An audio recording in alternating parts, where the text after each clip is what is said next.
Have you ever had that feeling where you know you're doing the right thing, but it's also the hardest thing you've ever had to do? Well, today we're going to dive into an ancient story that feels, honestly, incredibly modern. We're going to look at the life of Jeremiah, a man often called the weeping prophet, and try to understand the staggering price he paid for his obedience. Just listen to these words. This is not someone who's excited about their destiny. This is pure, raw anguish.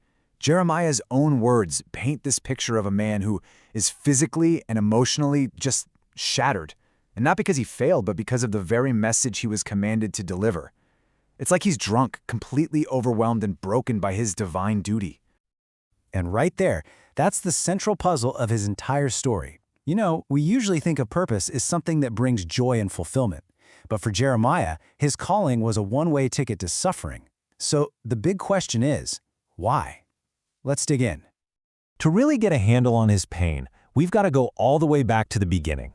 This was a call he never asked for, a destiny that felt less like a gift and way more like a soul-crushing burden.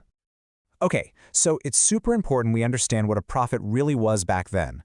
We're not talking about some fortune teller predicting the future. No, a prophet was basically a spokesperson for God, a kind of divine whistleblower. Their job was to hold up a mirror to the entire nation and its leaders and speak the absolute truth, no filter, even if that truth was ugly, unpopular, and frankly, incredibly dangerous.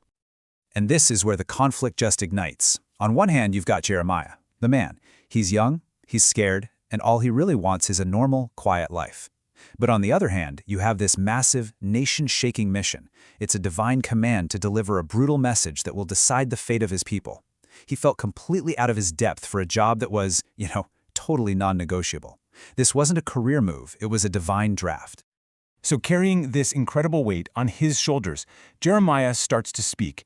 And what do you think happens when an unwelcome truth slams into an audience that refuses to listen?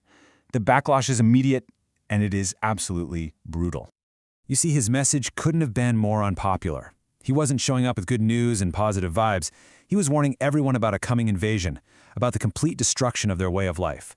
He was calling out corruption by name, pointing his finger directly at powerful kings and priests. And then, the final blow. He predicts a devastating 70-year exile for the entire nation. He was, literally, the bearer of the worst news imaginable. And the consequences just kept getting worse. It didn't start with him being thrown in a dungeon.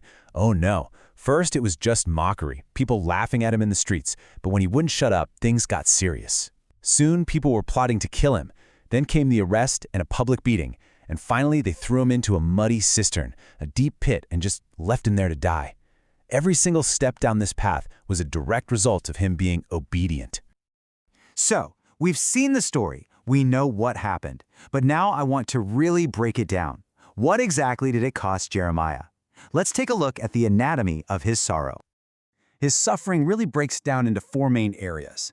And what's really striking is that social isolation and emotional anguish are the biggest pieces of the pie.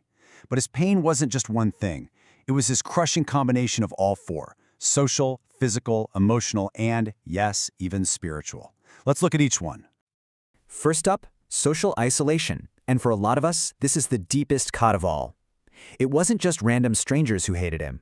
The people from his own hometown, his friends, even his own family, turned on him and plotted against him. The very community he was desperately trying to save completely threw him away. Then, of course, you have the intense physical persecution. We are talking about real, brutal violence. He was publicly humiliated, locked in stocks for everyone to see, flogged for his words, and, as we saw, left for dead in a cistern, literally sinking into the mud. His body physically paid the price for his message. I mean, this quote, it's just devastating. It perfectly captures his emotional anguish. The pain is so deep that he curses the very day he was born. He's not just sad, he's in a state of absolute despair. Just wondering why. Why was I even born if it was just to see this much trouble and sorrow and shame? That is the cry of a truly broken heart. And this one might be the most surprising of all. He suffered from deep spiritual doubt. In his absolute darkest moments, Jeremiah actually accuses God of deceiving him, of tricking him into this life of pain. It just goes to show that even a great prophet, when they're in the depths of suffering, can feel completely abandoned and wrestle with their own faith. So, after all of that pain, all that suffering, what was the point? Was it all for nothing? Well, in this final section, let's look at how a legacy can be forged in tears. Here's the most crucial takeaway. His suffering was not meaningless. In fact, it became the very heart of his legacy. It's the combination of his unshakable obedience and his brutal honesty about the pain it caused that makes his story so incredibly powerful, even today. His vulnerability is what gives his strength its meaning. So why are we still talking about him thousands of years later?